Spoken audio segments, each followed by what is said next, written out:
विमल, पोलो, जोबा केसरी, हर पल मनाओ केसरी त्योहार। नमस्कार, आप देख रहे हैं राष्ट्र की बात। मैं हूं मानक गुप्ता। मेरे साथ स्टूडियो में आरएलएम के प्रवक्ता ए.के. वाजपेयी आ गए और राकेश शुक्ला यहां स्टूडियो में बैठे हैं, सीनियर जर्नलिस्ट हैं। बाकी मेहमानों से परिचय भी कराता हूं। दरअसल आज की राष्ट्र की बात एकदम अनोखी, एकदम अलग तरह की होगी। दशकों बाद, और मैं बहुत सोच समझ के बोल रहा हूं, दशकों बाद मेरे साथ ऐसा हो रहा है कि ज्यादातर राजनीतिक दलों के प्रवक्ता किसी बड़े मुद्दे पर टीवी डिबेट में शामिल नहीं हो रहे। बड़ी अजीब सी डिबेट है आज, इसीलिए पत्रकार होंगे, एक्सपर्ट्स होंगे और कुछ एक जो राजनीतिक दलों के प्रवक्ता डिबेट में शामिल होने को राजी हुए वो भी होंगे।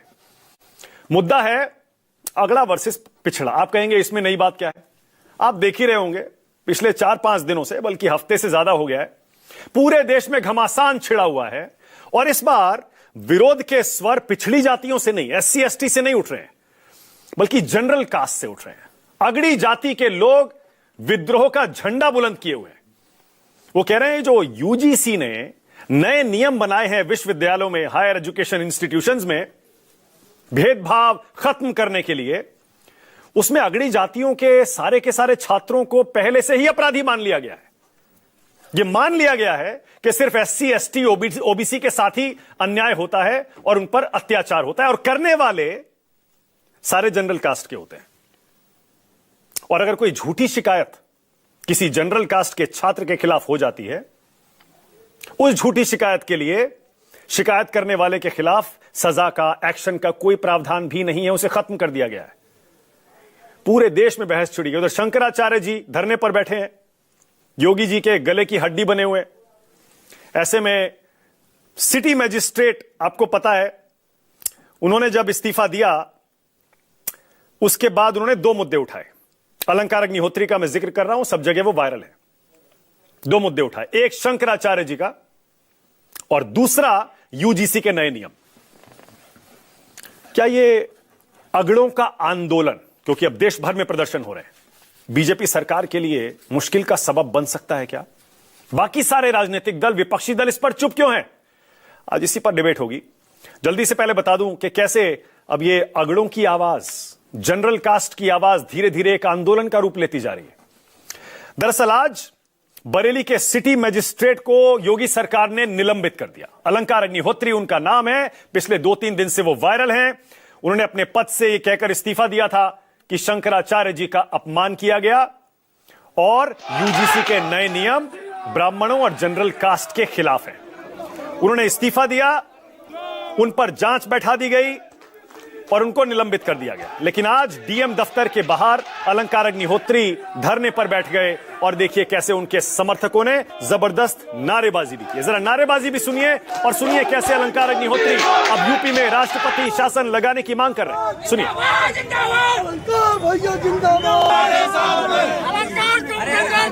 मैं तो भारत की माननीय राष्ट्रपति महोदया से पहले बोल चुका हूँ, यहाँ पे संवैधानिक तंत्र विफल हो चुका है। संवैधानिक तंत्र विफल हो चुका है। मैं चाहता हूँ भारत के माननीय प्रधानमंत्री, मुझसे निवेदन है, भारत के जो अपने गृह मंत्री अमित शाह जी और भारत की माननीय राष्ट्रपति महोदया से, यहाँ गवर्नर मैम से रिपोर्ट लेके जल्दी यहाँ पे संवैधानिक तंत्र विफल हो चुका है, यहाँ पे जल्द से जल्द राष्ट्रपति शासन लगाए।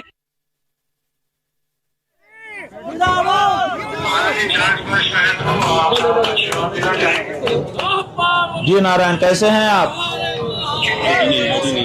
हम लोगों के मन में 2 तरह की प्रतिक्रिया आपके समाचार सुनने से हो रही है। एक तो दुख हो रहा है कि कितनी लगन से आपने पढ़ाई लिखाई की होगी, तब जाकर के इस पद पर आप आए होंगे, आज एक झटके में आपका पद चला गया। लेकिन दूसरी तरफ आपने जिस तरह से सनातन धर्म के प्रति, सनातन धर्म के प्रतीकों के प्रति अपनी गहन निष्ठा का प्रदर्शन किया है, उससे पूरा सनातनी समाज आह्लादित है और आपका खूब खूब अभिनंदन करता है। हम चाहते हैं कि आपके जैसे निष्ठावान लोग सनातन धर्म की सेवा में और आगे आएं। जो पद सरकार ने आपको दिया था, उससे बड़ा धर्म के क्षेत्र का पद हम आपको देने के लिए प्रस्ताव करते हैं। देखा आपने कैसे शंकराचार्य ने फौरन अलंकार अग्निहोत्री को फोन लगा दिया और उनको अपने समर्थन का ऐलान कर दिया। यानी एक तरफ शंकराचार्य अविमुक्तेश्वर आनंद है और दूसरी तरफ अलंकार अग्निहोत्री, 2 चेहरे जो योगी सरकार और बीजेपी सरकार के खिलाफ इस समय विरोध का सिंबल बन चुके हैं। इधर देश भर में अब यूजीसी के नए नियमों के खिलाफ प्रदर्शन होने लगे। अभी तक ये सिर्फ एक दो जगह पर थे, लेकिन आज आपको अलग अलग जगहों की तस्वीरें दिखाता हूं। एक तो सवर्ण जाति के, जनरल कास्ट के या अगड़ी जातियों के जो लोग हैं वो जगह जगह सड़क पर उतर रहे हैं, विरोध प्रदर्शन कर रहे हैं। कहीं डीएम ऑफिस के बाहर जा रहे हैं, कहीं यूजीसी के दफ्तर के बाहर प्रदर्शन कर रहे हैं। वो कह रहे हैं कि ये जो नए कानून है ये पूरी तरह एक तरफा है, इससे भेदभाव खत्म नहीं होगा, बल्कि जनरल कास्ट के खिलाफ भेदभाव बढ़ जाएगा। बरेली में जैसे मैंने बताया, प्रदर्शन की तस्वीरें आप देख ही चुके। अयोध्या में जगत गुरु परमहंसाचार्य प्रधानमंत्री को पत्र लिखकर कह रहे हैं कि मुझे इच्छा मृत्यु दे दीजिए, पर यह नियम नहीं चलेंगे। हापुड़ में राष्ट्रीय सैनिक संस्था के कार्यकर्ताओं ने खून से पत्र लिख दिया है कि यूजीसी नियमों को वापस लिया जाए।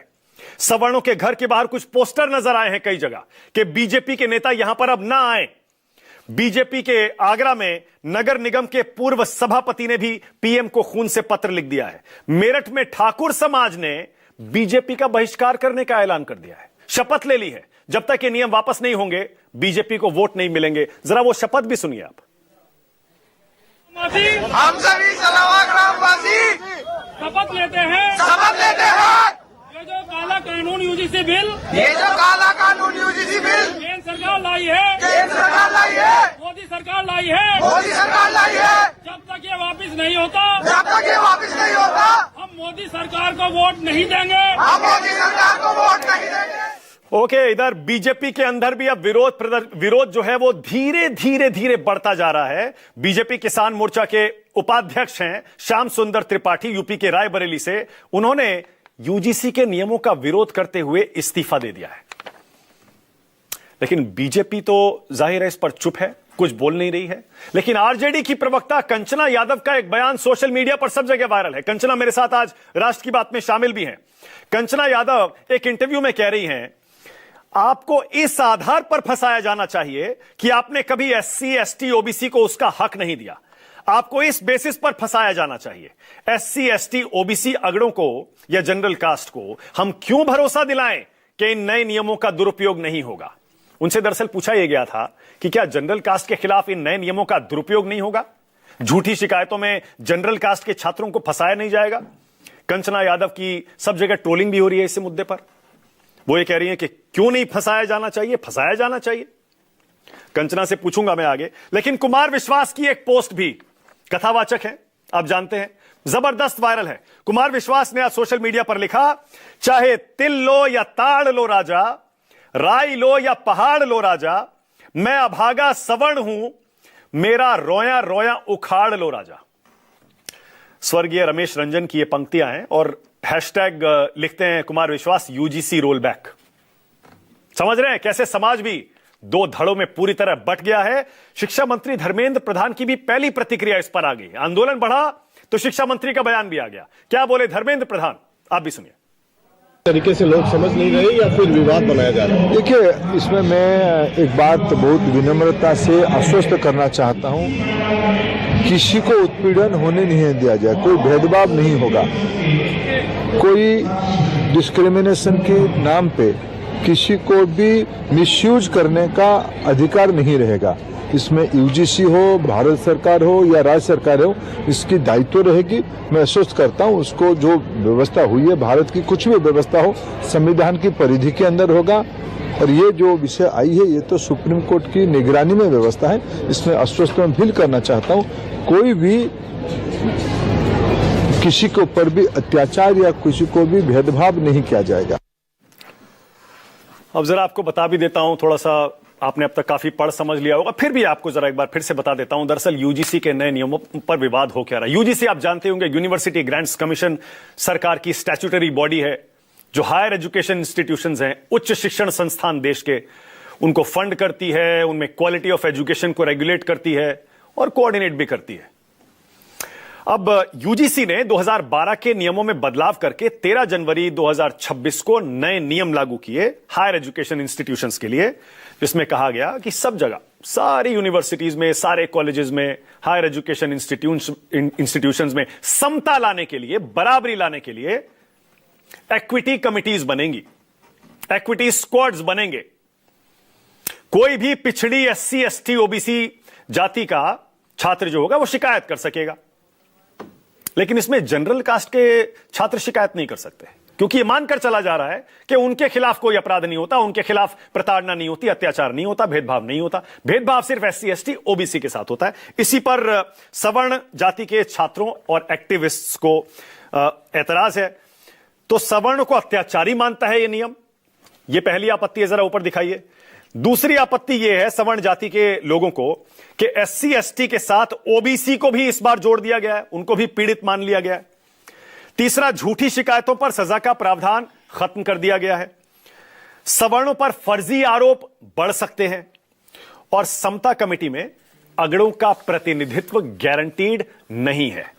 ऐसे में ये कमिटीज निष्पक्ष होकर काम कर पाएंगी, इसकी कोई गारंटी नहीं है। चलिए डिबेट शुरू करते हैं। राष्ट्र की बात में आज का सवाल आपकी स्क्रीन पर आ रहा है। मेरा पहला सवाल यही है, क्या सवर्णों का आंदोलन सरकार के गले की हड्डी बन गया है?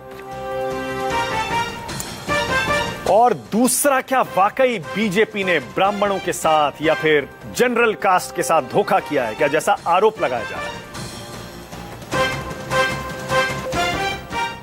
आज राष्ट्र की बात में मेरे साथ आनंद दुबे जुड़ रहे हैं, शिवसेना उद्धव ठाकरे गुट के प्रवक्ता हैं। कंचना यादव आ गई RJD से। अश्विनी दुबे आ गए हैं, सुप्रीम कोर्ट के जाने माने वकील हैं। आशुतोष हैं और यहां AK वाजपेयी और राकेश शुक्ला भी हैं। सभी का स्वागत।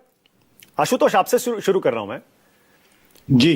क्या वजह है कि BJP, Congress, JDU, Samajwadi party, आज ये सारी की सारी राजनीतिक पार्टियां इस मुद्दे पर डिबेट से गायब हैं? सिर्फ कंचना और वाजपेयी जी मिले हैं मुझे।